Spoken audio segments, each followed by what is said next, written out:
ner malakem yam kan konun yamre wachame gorjen wo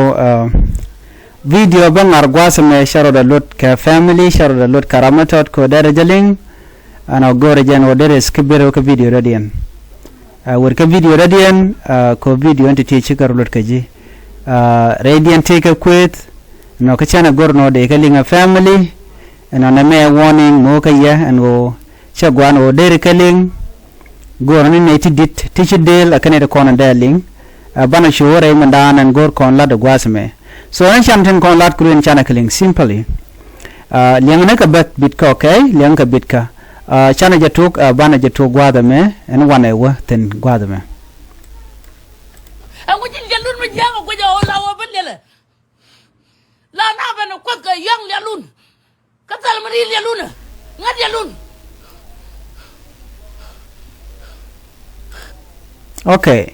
cha video magui u kon ka video radian me bu kon nyoko magui kon ko gwa bi akalinga tin kon lat ko radian cha mun yam sha janen wana ka jen video me gor kon de kon mi si chul kun mi siata de ta cha jo chul ku da kanen teram na chula ta da lon ko ne de wunde teram na de chula gare lon wan kara mu de chula ta le tien mine ne chula la mi siata da la wo bere ko roje ko barale ke lu mo wi de chula mo la ngoje mur bakaje mor jan karware yan keni ka buti jin wud chula la mur bi de chul mo ne wana ga mudo den mara mangai ngwa nganti yelet ke jama ya ngada be pe bagane ko shandit ka baga shalen ngan chan baga shalen ke tiktok ngan ngan ko ngan din mai wa khie de ka mai wa kwadi kwa shalen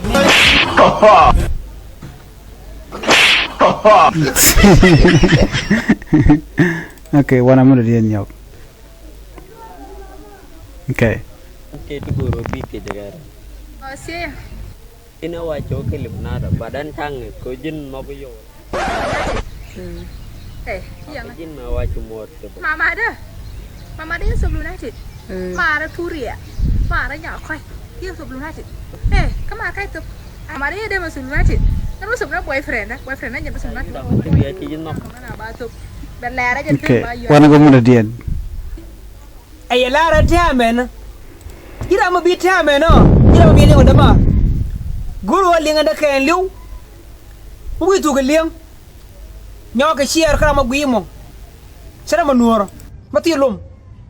ba nyaw ka shiar ga je awe ko wakane kon ti lum la kin nuoro mate ga lum so e kam tamen na me lara je ba damare ken nyam roide be to ko wona ne ngan la gaye yen nuoro di ala shiang ko ngana ngum la mo era ka kumulwan taban kumulwal ngayo kumindien mamo era ka kumulwal ku yara nyoko tiebe ko kunba duelen tedina sitar ni ka katinguni sitar ni duele katinguni min wala jamen ran mati ka juba wona mene ko ngan mata ta ka juba mata ka juba kashe kan ciro da mu kamel wani nan aba dole nan daga sitar maton yi shiyan da mare bang amir anai to kon mo ngo mir kana bang aler kama jiyo mo ngo aler kama jiyo e shang wa til maton chaler ko kuidien batte maton ba dog panga bang adop ngana an bien toj lakin mo ngo dop ka bien toj lo da bakule benika bakanti luo matonga bing boluo lakin mo ngon nen taka mun wal kel gake be tay wala be yel blo karo ken bigo we gare kara mena te ka mun wal kel ga kon mo na lele na she bugwa enyen lo dana nuori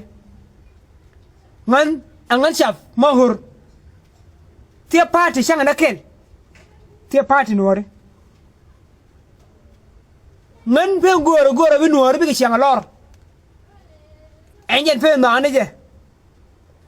angana ma bi ngana enjin da mar mo ta ka mil wal nan angana ma shingana sher mo mil wal nan shoda wiru da mar Biching nen mi ko kumul walan la tinata mi ko ti sharti min walanan mu nen jalan wo shakko an roda shi wona ne an ngara ndian kanai tona ko ba ti lariti ba pal ko bakalar